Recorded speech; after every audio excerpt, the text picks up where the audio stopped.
গুলি শাপলার শরীর ভেদ করে দেয়ালে গিয়ে লাগলো।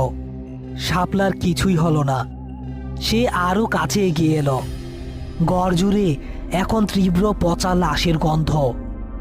রাশেদ ভয়ে পিছিয়ে যেতে যেতে শোবার ঘরের দিকে দৌড় দিল এবং দরজা বন্ধ করে দিল। বেঁচে গেছি, বেঁচে গেছি। কাল সকালেই এই সব কিছুর শেষ করব। হঠাৎ রাশেদ অনুভব করলো তার বিছানার বালিশটা নিজে নিজেই নড়ছে। বালিশের নিচ থেকে একটা ঝনঝন শব্দ হচ্ছে। রাশেদ ভয়ে বিছানার দিকে তাকালো। দেখলো বালিশটা শূন্যে ভেসে উঠল এবং নিচ থেকে সেই হারিয়ে যাওয়া রূপার নুপুরটা বেরিয়ে এলো। নুপুরটা মেঝেতে গড়িয়ে রাশেদের পায়ের কাছে এসে থামলো। না না, আমার কাছে আসিস না, আসিস না আমার কাছে।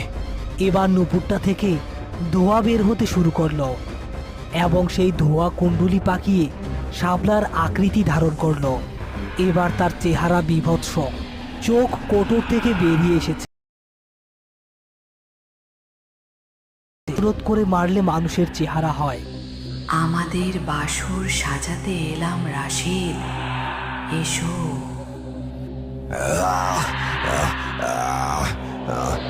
বাঁচাও, আমার আমার বুকে ব্যথা, বাঁচাও।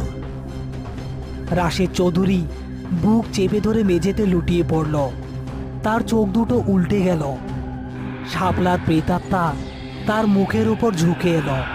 রাশেদের নিথর দেহটা কয়েকবার কেঁপে স্থির হয়ে গেল।